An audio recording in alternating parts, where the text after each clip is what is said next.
তা শাকটাকে এইভাবে ঠিক ডালা করে নেব। গরম গরম ভাতে একদম রেডি। নমস্কার বন্ধুরা, শ্যামলী ব্লকে আপনাদের সকলকে স্বাগত। তা দেখুন এখানে কত সুন্দর খেসারি শাক হয়েছে, আর এই শাকগুলো আমি সবই তুলে নেব, কেটে নিতে হয়। আর এখানে দেখুন লাল নোটের শাক কত সুন্দর হয়েছে দেখতে পাচ্ছেন, আর খেসারি শাকগুলো। আর এখানে দেখুন একটি মূলো হয়েছে, এই মূলোটা কিন্তু 2.5 কিলো হবে, 2 কিলো 2.5 কিলো, খুব বড় বড় মূলো হয়। কপি গাছ আছে, ফুলকপি, বাঁধাকপি, ওলকপি, আলু গাছ সমস্ত এখানে বসানো হয়েছে, টমেটো গাছ।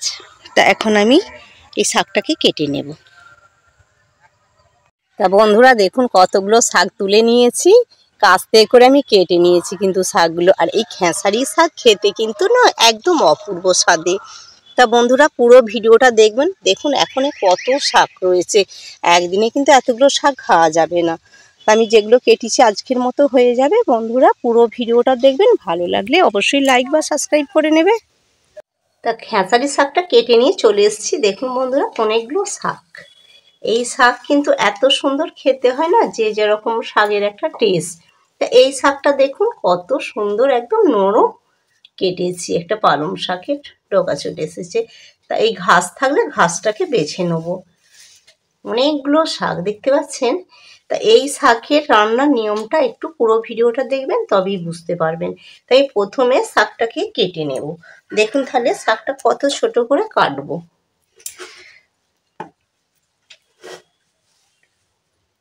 শাকটা পরিষ্কার আছে, একবারে কুশি একদম শাকটা।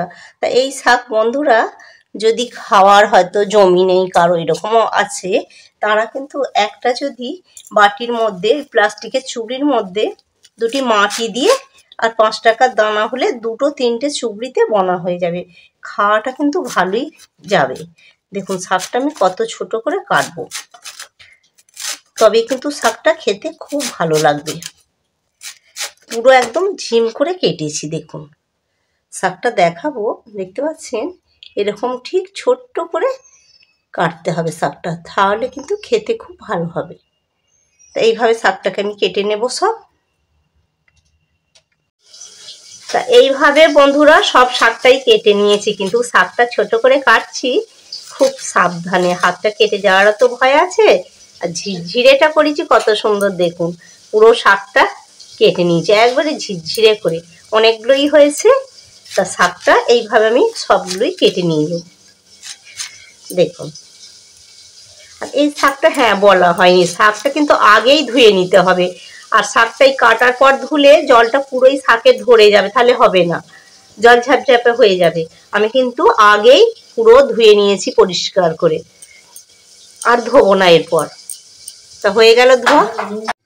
দেখুন একটি কড়া বসিয়ে দিয়েছি, কড়াটি গরমও হয়ে গেছে।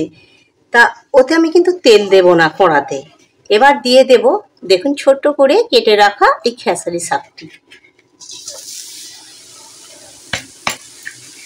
অনেক রকম ভাবে হয়তো খেসারি শাক খেয়েছো, কিন্তু এইভাবে একবার বানিয়ে নেবে, খুব ভালো খেতে হবে।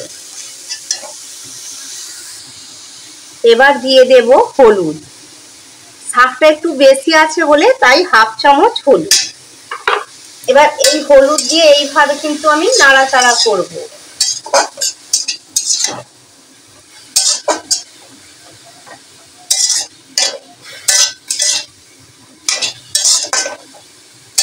এবার এই নাড়াচাড়া করতে করতে এবার দিয়ে দেব ঢাকা, ঢাকা দেব, একটু সেদ্ধ হয়ে যাবে, জলটাও মরে যাবে।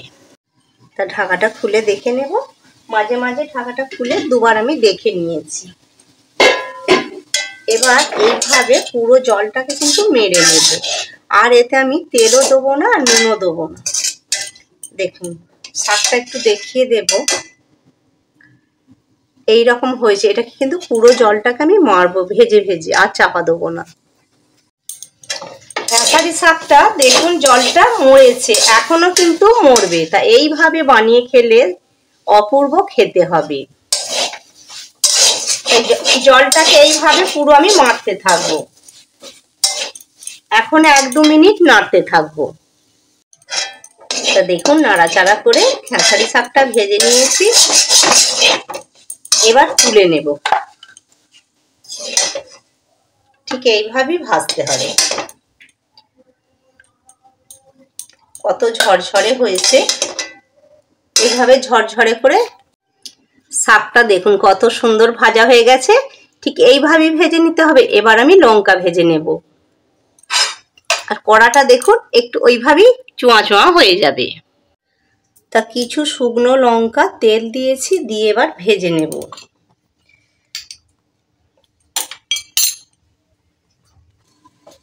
এবার লঙ্কা ভাজা হয়ে গেছে, গ্যাসটাকে অফ করে দেব। দিয়ে দেব কালো জিরে। এটা ভাজা হয়ে যাবে।